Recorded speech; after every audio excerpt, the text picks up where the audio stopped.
نحمده ونصلي على رسوله الكريم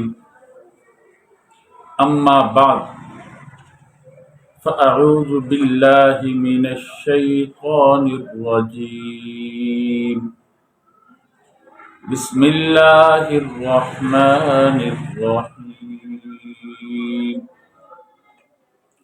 لقد رضي الله عن المؤمنين إذ يبايعونك تحت الشجرة فعلم ما في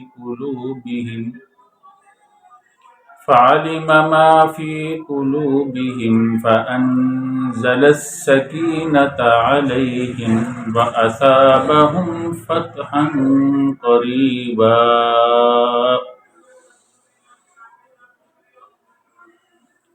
وقال النبي صلى الله عليه وسلم أصحابي كالنجوم فبأيهم اقتديتم اهتديتم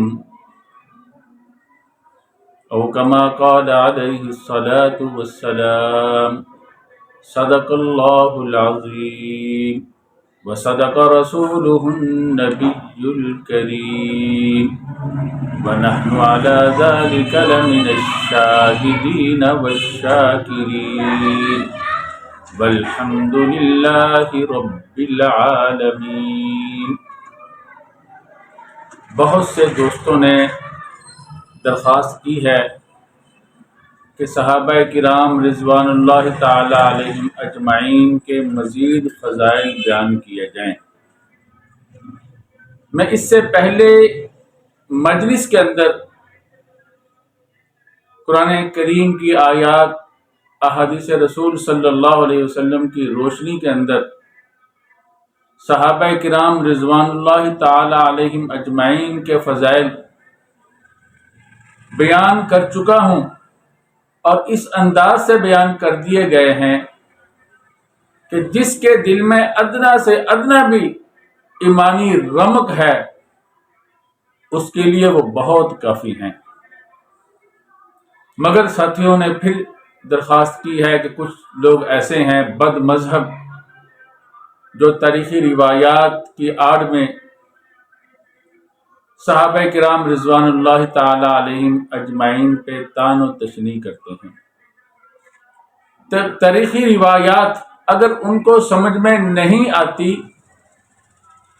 تو وہ دوسرے علماء سے رابطہ کریں، وہ انشاءاللہ العظیم ان کے جو صحیح معانی ہے وہ ان کو سمجھا دیں گے۔ جب دماغ میں گندگی ہو، دل میں گندگی ہو، تو ان کو باقی چیزیں ان کے اندر صلاح و رشد نظر نہیں آتا۔ جیسے صاف پانی کو اگر آپ تھوڑے سے گندے پانی میں ایک ٹب پانی کا بھی ملا دیں وہ سارا گندا ہو جائے گا۔ تو اصل میں ان کے دل و دماغ کا مسئلہ ہے۔ اگر نہیں سمجھ میں آتی باتیں تو ان کو چاہیے تھا فَاسْأَلُوا أَهْلَ الذِّكْرِ إِن كُنتُمْ لَا تَعْلَمُونَ، اگر تمہیں معلوم نہیں ہے تو اہل ذکر سے، اہل علم سے پوچھ لو۔ صحابہ کرام کا پاکیزہ گروہ وہ گروہ ہے 1,24,000 کے قریب، وہ پاکیزہ جماعت ہے جس کے بارے میں سلفن اور خلفن کسی نے بھی اختلاف نہیں کیا۔ ایسا پاکیزہ گروہ ہے، ایسی پاکیزہ جماعت ہے، اللہ رب العزت ان کے بارے میں اپنی خوشنودی کے فیصلے اپنی ازلی کتاب کے اندر ذکر فرماتے ہیں۔ نبی اکرم صلی اللہ علیہ وسلم نے بار بار فرمایا میرے صحابہ ستاروں کی مانند ہیں، میرے صحابہ ایسی پاکیزہ جماعت ہے، تم ان کی اقتداء کرو۔ یہ وہ لوگ ہیں جن سے اللہ راضی ہو گیا، میں ان سے راضی ہوں۔ تم بھی ان کے بارے میں اپنی زبانوں کو کنٹرول کرنا، اگر تم ان کی تعریف بیان نہیں کر سکتے تو تنقیص بھی نہ کرنا۔ ایک نہیں، دو نہیں، قرآن و حدیث کی نصوص بھری پڑی ہیں، اور یہاں پر آپ دیکھ لیجیے اللہ فرماتے ہیں لَقَدْ رَضِيَ اللَّهُ عَنِ الْمُؤْمِنِينَ، اللہ ان مؤمنین سے راضی ہو گیا۔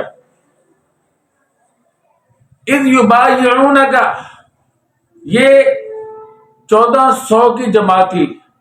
نبی اکرم صلی اللہ علیہ وسلم جب مکہ مکرمہ سے ہجرت فرما کر مدینہ منورہ تشریف لے گئے تو 6 سال تک صحابہ کرام رضوان اللہ تعالی علیہ اجمعین کو موقع نہیں ملا بیت اللہ کی زیارت کا. آج اسی شوق کو لے کر یہ 1400 کی جماعت نبی اکرم صلی اللہ علیہ وسلم کے ساتھ مقام حدیبیہ پہ ٹھہری. 1400 کی پاکیزہ جماعت جن میں حضرت ابوبکر صدیق بھی تھے، جن میں فاروق اعظم بھی تھے، جن کے اندر عثمان غنی رضی اللہ تعالی عنہ بھی تھے. اور مکہ والوں نے کہا ہم نہیں آپ کو زیارت کرنے دیں گے، نہیں عمرہ کرنے دیں گے. نبی اکرم صلی اللہ علیہ وسلم نے مختلف طریقوں سے ان کو سمجھانے کی کوشش کی کہ ہم لڑنے کے لیے نہیں آئے، لڑائی کرنے کے لیے نہیں آئے، ہم تو صرف اپنے پیارے محبوب اللہ رب العزت کے گھر کا دیدار کرنے آئے. اور اس سلسلے میں آپ صلی اللہ علیہ وسلم نے حضرت عثمان غنی رضی اللہ تعالی عنہ کو سرداران مکہ، سرداران قریش کے پاس بھیجا کہ آپ جا کر ان کو بات سمجھاؤ، اور وہاں جو ضعفاء ہیں، کمزور مسلمان ہیں جو ہجرت نہیں کر سکے، ان کو بھی بتلا دو کہ انشاءاللہ ان قریب فتح ہوگی، اللہ رب العزت کی مدد آئے گی، مکہ فتح ہو جائے گا اور تمہارے لیے آسانیاں پیدا ہو جائیں گی، ان کے لیے تسلی کا سما ہو جائے گا. تو حضرت عثمان غنی رضی اللہ تعالیٰ عنہ وہاں تشریف لے گئے، لوگوں کو سمجھایا، مگر سب کی بات یہاں آ کر ٹھہر گئی. سب کا متفقہ فیصلہ یہ ہوا کہ رسول اللہ صلی اللہ علیہ وسلم اس سال واپس چلے جائیں، آئندہ سال آئیں اور آ کر اللہ کے گھر کا طواف کریں، اللہ کے گھر کی زیارت کریں، مگر اس سال ہم اجازت نہیں دیں گے. وہ لمبی بات ہے، وہ صلح حدیبیہ کے نام سے وہ معاہدہ بھی ہوا. جو مؤمنین، جو مسلمان حدیبیہ کے مقام پر تھے، ان کے دل میں بھی وہ تمنائیں، وہ شوق، اللہ رب العزت کے گھر کو کے دیدار کی خواہش انگڑائیاں لینے لگی اور کہنے لگے عثمان کتنے خوش نصیب ہوں گے جو اللہ کے گھر کا امن کے ساتھ طواف کر رہے. اللہ کے نبی صلی اللہ علیہ وسلم نے جب سنا فرمایا ایسا نہیں ہو، عثمان میرے بغیر بیت اللہ کا طواف نہیں کریں گے. چنانچہ ایسے ہی ہوا. جب حضرت عثمان غنی رضی اللہ تعالیٰ عنہ اپنی ذمہ داری سے فارغ ہوئے، واپس آنے لگے، انہوں نے کہا عثمان آپ کے لیے اجازت ہے کہ آپ اللہ کے گھر کا طواف کر لو. عثمان غنی نے فرمایا رضی اللہ تعالیٰ عنہ یہ کیسے ممکن ہے کہ میرے محبوب حدیبیہ کے مقام پر ٹھہرے ہوں، انہیں تم نے روک دیا ہو اور عثمان یہاں طواف کر رہا ہو مزے سے، یہ کیسے ممکن؟ تو انہوں نے جوش میں آ کر حضرت عثمان غنی رضی اللہ تعالیٰ عنہ کو بھی روک لیا، واپس نہیں آنے دیا. تو حدیبیہ کے اندر مشہور ہو گیا کہ عثمان غنی رضی اللہ تعالیٰ عنہ شہید کر دیے گئے ہیں. اور یہ کافروں سے، مکہ کے مشرکوں سے یہ کوئی بعید بات نہیں تھی. تو آپ صلی اللہ علیہ وسلم نے فرمایا ایک درخت جسے سمرہ کہتے ہیں عربی میں، کانٹوں والا درخت، فرمایا اس کے نیچے جمع ہو اور آؤ میرے ہاتھ پہ بیعت کرو، جب تک ہم عثمان غنی رضی اللہ تعالیٰ عنہ کی شہادت کا بدلہ نہیں لیں گے ہم واپس نہیں جائیں گے، اپنی جانیں قربان کر دیں گے. چنانچہ حضرت ابوبکر صدیق، حضرت فاروق اعظم رضی اللہ عنہ، بڑے بڑے جلیل قدر صحابہ، 1400 کی پاکیزہ جماعت نے آپ صلی اللہ علیہ وسلم کے ہاتھ کے اوپر ہاتھ رکھ کر بیعت کی کہ اللہ کے رسول صلی اللہ علیہ وسلم ہم آپ کے ساتھ مل کر لڑیں گے، جب تک ہم ان سے ان کی شہادت کا بدلہ نہیں لے لیں گے تو ہم یہاں سے واپس نہیں جائیں گے. جب سب نے بیعت کر لی، اللہ کے نبی صلی اللہ علیہ وسلم نے اپنا بایاں ہاتھ دائیں ہاتھ پہ رکھ کے فرمایا یہ عثمان کا ہاتھ ہے، میں ان کی طرف سے بیعت کرتا ہوں۔ اندازہ کیجئے کتنی پاکیزہ یہ شخصیات ہے جن کے بارے میں لوگ اپنے خوب سے باطن کو نکال رہے ہیں، اپنی گندگی کو ان کے اوپر ڈالنے کی ناکام کوشش کر رہے ہیں۔ یہ ایسا ہی ہے جیسے کوئی آسمان کے اوپر تھوکتا ہے تو اس کا تھوک اسی کے منہ پہ آگے گرے گا۔ اللہ رب العزت نے فرمایا اللہ ان سے راضی ہو گیا، لقد رضی اللہ عن المؤمنین، اللہ ان مؤمنین سے راضی ہو گیا، اذ یبایعونک تحت الشجرۃ، درخت کے نیچے جب وہ بیعت کر رہے تھے۔ اللہ میں راضی ہو گئے، ایسے نہیں کہ سب نے بیعت کی، اللہ نے ان کے ظاہر کو دیکھ کر یہ فیصلہ کیا، رضی اللہ، اللہ راضی ہو گیا، ظاہر کو دیکھ کے فیصلہ نہیں کیا۔ فعلم ما فی قلوبہم، جو ان کے دل میں اخلاص تھا، جو ان کے دل میں محبت تھی، جو ان کے دل میں اسلام کے اوپر جان نشاور کرنے کے جو جذبات تھے، اللہ نے سب کو دیکھ لیا، سب کو معلوم کر لیا، سب اللہ کے علم میں ہے۔ فعلم ما فی قلوبہم، جو کچھ ان کے دلوں میں تھا اللہ نے اس کو جان لیا، اور اللہ اس قدر راضی ہو گیا۔ فانزل السکینۃ علیہم، اللہ نے ان کے اوپر اطمینان اور سکینہ بھی نازل کی۔ وَأَصَابَهُمْ فَتْحًا قَرِيبًا، انعام میں اللہ نے ایک قریبی فتح جو غزوہ خیبر کے نام سے ہوئی، فتح ہوئی، اللہ نے وہ بھی ان کو عطا کر دی۔ بہت سی فتح اللہ نے ان کے قسمت میں لکھ دی، اللہ ایسے راضی ہو گیا۔ اب اندازہ کیجئے نبی اکرم صلی اللہ علیہ وسلم نے فرمایا جن لوگوں نے یہ بیعت رضوان کیا ان میں سے کوئی بھی جہنم میں نہیں جائے گا۔ اور آپ اندازہ کیجئے اللہ رب العزت کس قدر ان سے خوش ہوئے۔ تو سب سے اونچا صحابہ کرام سب کے اندر فضیلت ہے۔ وَكُلًّا وَعَدَ اللَّهُ الْحُسْنَى، اللہ نے ہر ایک سے حسنہ کا وعدہ کیا ہے۔ إِنَّ الَّذِينَ سَبَقَتْ لَهُم مِّنَّ الْحُسْنَى أُولَٰئِكَ عَنْهَا مُبْعَدُونَ، اللہ فرماتے ہیں جن سے ہم نے حسنہ کا وعدہ کر لیا جہنم کے وہ قریب بھی نہیں جائیں گے۔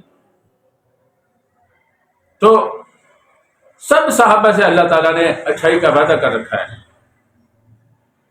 افضلیت میں بعض سے اعلیٰ ہیں، مثلا خلفائے راشدین کا مقام سب سے اونچا ہے، ان میں سب سے پہلا نمبر حضرت ابوبکر صدیق کا ہے، پھر حضرت فاروق اعظم رضی اللہ تعالیٰ عنہ کا ہے، پھر حضرت عثمان غنی رضی اللہ تعالیٰ عنہ کا ہے، اور پھر حضرت علی المرتضیٰ رضی اللہ تعالیٰ عنہ کا ہے۔ اسی ترتیب سے ان کی فضیلت ہے۔ انبیاء کے بعد سب سے اونچا مقام ان چاروں بزرگوں کا ہے، ان میں بھی سب سے اونچا مقام حضرت ابوبکر صدیق رضی اللہ تعالیٰ عنہ کا ہے، پھر حضرت فاروق اعظم رضی اللہ تعالیٰ عنہ کا ہے، پھر حضرت عثمان غنی رضی اللہ تعالیٰ عنہ کا ہے، پھر حضرت علی المرتضیٰ رضی اللہ تعالیٰ عنہ کا ہے۔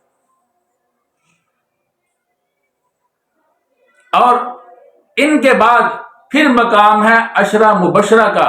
عشرہ مبشرہ میں بھی 4 بزرگ یہی ہیں، 6 دوسرے بزرگ ہیں۔ ان کے بعد پھر مقام ہے اہل بدر کا، پھر مقام ہے اہل احد کا، پھر مقام ہے بیعت رضوان میں شرکا کا۔ اندازہ کیجیے آپ، اور ان میں بھی اکثر وہی صحابہ کرام ہیں جن کا تذکرہ پہلے گزر چکا ہے۔ اللہ رب العزت نے آگے فرمایا، مزید آگے اسی صورت کے اندر فرمایا فَأَنزَلَ اللَّهُ السَّكِينَتَهُ عَلَى رَسُولِهِ وَعَلَى الْمُؤْمِنِينَ، اللہ نے پھر رسول کے اوپر بھی سکینہ نازل کی اور مؤمنین پہ بھی کی۔ وَأَلْزَمَهُمْ كَلِمَةَ التَّقْوَىٰ، اللہ نے تقوی کا کلمہ جو ہے ان پہ لازم کر دیا، نہ زندگی میں ان سے جدا ہوگا، نہ مرنے کے بعد جدا ہوگا، ہر وقت ان کے ساتھ رہے گا۔ وَأَلْزَمَهُمْ كَلِمَةَ التَّقْوَىٰ، اور اللہ دوسروں کو کہتے ہیں أَنُلْزِمُكُمُوهَا وَأَنْتُمْ لَهَا كَارِهُونَ، کیا ہم تمہیں ہدایت دے دیں گے، کیا تمہیں تقوی دے دیں گے اور تم تقوی کو ناپسند سمجھتے ہو۔ صحابہ کرام کی جب باری آئی اللہ نے فرمایا وَأَلْزَمَهُمْ كَلِمَةَ التَّقْوَىٰ، اللہ نے تقوی کا کلمہ ان کو لازم کر دیا۔ آپ کہیں گے اللہ نے ان کے اوپر تقوی کا کلمہ لازم کر دیا، اللہ نے ان کو قبول کر لیا، ان کو فضیلت دے دی، تو اللہ نے ان کے ساتھ چشم پوشی والا معاملہ کیا ہوگا۔ اللہ نے اس کا بھی جواب دے دیا، وَكَانُوا أَحَقَّ بِهَا وَأَهْلَهَا، اللہ فرماتے ہیں یہ سب سے زیادہ اس کے مستحق بھی تھے اور اس کے اہل بھی تھے۔ اب بتلاؤ بات یہ اللہ نے ختم کر دی، وَكَانُوا أَحَقَّ بِهَا وَأَهْلَهَا، وہ اس کلمے کے زیادہ حقدار بھی تھے۔ اللہ نے ویسے نہیں دیا کہ چشم پوشی کر لیے ہو، اللہ فرماتے ہیں یہ اس کے اہل بھی ہیں، حقدار بھی ہیں۔ احق بہا وأهلها، اور آگے فرمایا اللہ ہر چیز کو جانتے ہیں، وکان اللہ بکل شیء علیما، اللہ ہر چیز کو جانتے ہیں۔ اللہ نے جان کر ہر چیز کو کہ یہ اس کے اہل ہیں، یہ اس کے حقدار ہیں، اللہ نے اپنی رضا کا بھی اعلان کیا، اور اللہ رب العزت نے ان کو اپنی مدد بھی عطا کی، ان پہ سکینہ بھی نازل کی، اور کلمہ تقوی کو ان کے لیے لازم کر دیا، اور ان کی اہلیت کے اور ان کے مستحق ہونے کے اللہ رب العزت نے سرٹیفکیٹ بھی جاری کر دی، اور یہ بھی بتلا دیا کہ اللہ رب العزت نے اپنے علم سے جاننے کے بعد یہ فیصلہ کیا ہے۔ ایسا نہیں ہے کہ ان کے ظاہر کو دیکھ کر فیصلہ کیا، اللہ نے اپنے علم کے مطابق ان کے دلوں کو جان لیا۔ انہ علیم بذات الصدور، وہ سینوں کے رازوں کو جاننے والا ہے۔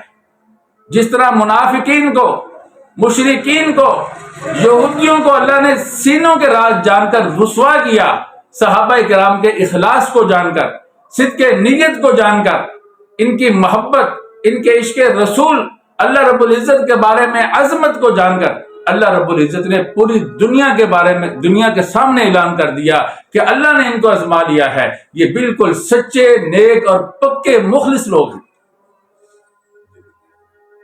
اور تھوڑا سا آگے جائیں اگلی سورت میں، سورۃ الحجرات میں اللہ فرماتے ہیں ان الذین یغضون اصواتهم عند رسول اللہ اولئک الذین امتحن اللہ قلوبهم للتقوی لهم مغفرۃ واجر عظیم، اللہ نے مغفرت کے اجر عظیم کا بھی اعلان کر دیا کہ یہ وہ لوگ ہیں اللہ نے ان کے دلوں کو پرکھ لیا ہے، تقوی کے لیے خالص کر لیا ہے۔ اب اندازہ کریں، پھر پتہ نہیں یہ کہاں سے بد دماغ باتیں کرتے ہیں، کہاں سے اٹھ کے آ جاتے ہیں۔ اللہ تعالیٰ نے اتنا واضح، کہیں اللہ فرماتا ہے اولئک هم المؤمنون حقا، اولئک هم الراشدون، اولئک من الصالحین، اولئک هم المفلحون، اور اللہ رب العزت نے پھر اپنے نبی صلی اللہ علیہ وسلم کی خدمت کے لیے انہیں چنا، چنانچہ فرمایا کنتم خیر امت اخرجت للناس، تم اللہ کے ہاں بہترین لوگ ہو، تمہیں لوگوں کے لیے نکالا گیا، لوگوں کے فائدے کے لیے نکالا گیا۔ اللہ کے نبی فرماتے ہیں بلغوا عنی ولو آیا، اے میرے صحابہ، اے ابو بکر صدیق رضی اللہ تعالیٰ عنہ، اے فاروق اعظم رضی اللہ تعالیٰ عنہ، اے عثمان غنی رضی اللہ تعالیٰ عنہ، اے علی المرتضی رضی اللہ تعالیٰ عنہ، مجھ سے جو سنتے ہو ایک آیت بھی ہے تمہارے اوپر مجھے اتنا اعتماد ہے، تم اس کو آگے پہنچاؤ۔ اللہ فرماتا ہے وَمَا كَانَ الْمُؤْمِنُونَ لِيَنْفِرُوا كَافَّةً، سارے کے سارے مومن جہاد کے لیے نہ نکلے، میرے نبی کی صحبت میں بیٹھ کر دین سیکھیں تاکہ آگے اس امانت کو آگے لے کر لوگوں تک پہنچائے۔ وَمَا كَانَ الْمُؤْمِنُونَ لِيَنْفِرُوا كَافَّةً، ادھر کہا جاتا ہے فلولا، اور لوگوں سے کہا جاتا ہے تم کیوں نہیں نکلتے جہاد کے لیے، یہاں کہا جا رہا ہے سب نہ جہاد کے لیے جاؤ، تمہیں اللہ نے اپنے نبی کے صحبت کے لیے پسند کیا ہے، اپنے نبی کے دین کے لیے تمہیں منتخب کیا ہے۔ جب میرے نبی پہ وحی نازل ہوگی تو آپ کے سامنے ایک جماعت ہونی چاہیے جو اس وحی کو، اس امانت کو اپنے سینے میں محفوظ کر لے۔ اللہ رب العزت نے اس کے لیے جبرائیل علیہ السلام کو منتخب کیا، اس کو فرمایا یہ اللہ کے ہاں امین ہے۔ اس کے بعد تمام نبیوں کے سردار کو، جو تمام نبیوں کے امانت کے امین تھے، ان کو منتخب کیا۔ اس کے بعد صحابہ کرام کی جماعت کو، جو اللہ کے نظر میں امین تھے، اللہ نے ان کو منتخب کیا کہ اس امانت کو لے کر، اس دیانت کو لے کر، اس دین کو لے کر، اس اخلاص کو لے کر، اس اللہ کے فرمان کو لے کر، نبی اکرم صلی اللہ علیہ وسلم کے ارشادات کو لے کر پوری دنیا تک کس نے پہنچانا ہے؟ آپ لوگوں نے پہنچانا ہے۔ اس لیے لازم کر دیا کہ میرے نبی کی صحبت میں بیٹھو، سارے جہاد کے لیے بھی نہ جاؤ. وما كان المؤمنون لينفروا كافة فلولا نفر من كل فرقة منهم طائفة ليتفقهوا في الدين ولينذروا قومهم اذا رجعوا اليهم لعلهم يحذرون. سیکھو دین کو، دین میں گہری سمجھ حاصل کرو، میرے نبی کے پاس بیٹھ کر میرے نبی کو اکیلا نہ چھوڑو، تاکہ اس دین کو بعد والے لوگوں تک بھی پہنچاؤ، تاکہ وہ بھی اللہ سے ڈریں، وہ بھی دین کے احکامات سیکھیں. اندازہ کیجئے اللہ رب العزت فرما رہے ہیں میرے نبی کے پاس بیٹھو، دین سیکھو. اور یہ بد گمان لوگ، برے لوگ، بد باطن لوگ، انہی کے بارے میں لوگوں کو بدزن کر رہے ہیں، جن کو اللہ کہتا ہے سیکھو دین تاکہ آگے پہنچاؤ. اللہ نے اپنی اس امانت کے لیے، جس کو اللہ نے آسمانوں پہ پیش کیا، زمین پہ پیش کیا، پہاڑوں پہ پیش کیا، آج اللہ اپنی اس امانت کے لیے اس پاکیزہ گروہ کا انتخاب کر کے ان سے کہہ رہے ہیں کہ سیکھو دین کو، سارے کے سارے نہ نکلو. اور اللہ فرماتا ہے وَكَذَلِكَ جَعَلْنَاكُمْ أُمَّةً وَسَطًا، ہم نے تمہیں ایک متوسط امت کے طور پر ہم نے بنا دیا ہے، تمہیں اعتدال کے ساتھ، تمہارے اندر اعتدال رکھ کر تمہیں بنایا ہے، اس لیے کہ یہ دین بھی معتدل دین ہے، یہ دین بھی دین مستقیم ہے، اس کا راستہ صراط مستقیم ہے. تو اس میں ایسے ہی لوگ چاہیے جن کی طبیعتوں کے اندر، جن کے مزاجوں کے اندر، جن کے احوال کے اندر اعتدال ہو. عبداللہ بن مسعود فرماتے ہیں کہ اللہ کے نبی صلی اللہ علیہ وسلم کے صحابہ سب سے زیادہ وَأَقْوَمُهُمْ هَدْيًا، سب سے زیادہ ہدایت میں معتدل تھے. اللہ فرماتا ہے وَكَذَلِكَ جَعَلْنَاكُمْ أُمَّةً وَسَطًا لِتَكُونُوا شُهَدَاءَ عَلَى النَّاسِ وَيَكُونَ الرَّسُولُ عَلَيْكُمْ شَهِيدًا. تم لوگوں کے اوپر گواہ ہوں گے، رسول تمہارے اوپر گواہ ہوگا کہ یہ میرے سچے صحابہ ہیں، یہ وہ لوگ ہیں جو اس امانت کے صحیح معنی میں حقدار تھے، جو اس امانت کے صحیح معنی میں اہل تھے. یہ وہ لوگ ہیں جن کا باطن بھی ان کے ظاہر کی طرح صاف ستھرا ہے. نبی تمہارے اوپر گواہ دیں گے کہ تم نے سچی گواہی دی، تم لوگوں کے اوپر گواہی دو. اندازہ کیجئے کتنی پاکیزہ جماعت ہے. اللہ کے نبی صلی اللہ علیہ وسلم نے فرمایا میرے صحابہ کو جہنم کی آگ مس بھی نہیں کر سکتی. صحابہ کا مقام تو بہت اونچا، یہ دین کے امین ہیں، دین کے محافظ ہیں، اللہ کے امر کو لے کر کھڑے ہونے والے لوگ ہیں، دین کی نشر و اشاعت کرنے والے لوگ ہیں. ان کا مقام تو بہت اونچا. اللہ ان کا مقام قرآن کریم میں بیان کرتا ہے. فرمایا جس نے ان کو دیکھ لیا اس کو بھی جہنم کی آگ نہیں چھوئے گی. تو اس لیے بات لمبی ہو رہی ہے. آپ نے اندازہ کر لیا ہوگا کہ اللہ کے ہاں ان کا کتنا اونچا مقام ہے. اس لیے علماء نے فرمایا جس کو سنو، اللہ کے نبی صلی اللہ علیہ وسلم نے فرمایا، اللہ کے نبی کا بھی فتویٰ ہے، اللہ کا بھی فتویٰ ہے، علماء دین کا بھی فتویٰ ہے، مفسرین کا بھی فتویٰ ہے، محدثین کا بھی فتویٰ ہے. فرمایا اللہ کے نبی صلی اللہ علیہ وسلم فرمایا جس کو دیکھو میرے صحابہ کو برا بھلا کہہ رہا ہے، اس کو کہو تمہارے شر کے اوپر اللہ کی لعنت ہو، یعنی تمہارے اوپر اللہ کی لعنت. اور علماء نے فرمایا جسے دیکھو صحابہ کرام کی تنقید کر رہا ہے، جان لو یہ لوگ زندیق ہیں. اس لیے کہ اللہ کا کلام سچا کلام ہے، اللہ کے نبی کی سنت سچی سنت ہے. اور یہ ساری چیزیں ہم تک کہاں سے پہنچی؟ صحابہ کرام کے واسطے سے. یہ ان کو گرانا چاہتا ہے، حقیقت میں یہ قرآن کریم کو ختم کرنا چاہتا ہے، حقیقت میں اللہ کے نبی کی سنت کو مٹانا چاہتا ہے. اس لیے جان لو کہ یہ زندیق ہیں، یہ اسلام دشمن لوگ ہیں. تو اس لیے ایسے لوگوں کے اوپر جہاں اللہ کے نبی کے فتوے کو یہ لوگ نہیں مانتے، اللہ کے فتوے کو جو قرآن میں اللہ نے فرمایا اولئک هم الراشدون، اس کو نہیں مانتے، صحابہ کرام کے فتوے کو نہیں مانتے، محدثین کے فتوے کو نہیں مانتے، علماء بزرگان دین کے فتاوی کو یہ لوگ نہیں مانتے، تو یہ کس کے فتوے کو مانیں گے؟ فَبِأَيِّ حَدِيثٍ بَعْدَهُ يُؤْمِنُونَ. تو یہ زندیق لوگ ہیں، ان کا اسلام سے کوئی تعلق نہیں ہے. تو بات لمبی ہو گئی، آج کے لیے اتنا ہی کافی ہے. دعا کیجئے اللہ رب العزت صحابہ کرام کی عظمت، ان کے مقام کی بلندی کو ہمیں سمجھنے کی، اور ان کی محبت کو اپنے دلوں میں گامزن کرنے کی، راسخ کرنے کی توفیق عطا فرمائے. ایسے لوگوں کے شرور سے اور ہر قسم کے فتن سے اللہ رب العزت ہماری حفاظت فرمائے، بالخصوص ان لوگوں کی طرف سے جو دین کے مخالف ہیں، اور اللہ رب العزت ہمیں دین قیم کے اوپر، دین حنیف کے اوپر قائم و دائم رکھے۔ وآخر دعوانا ان الحمد للہ رب العالمین۔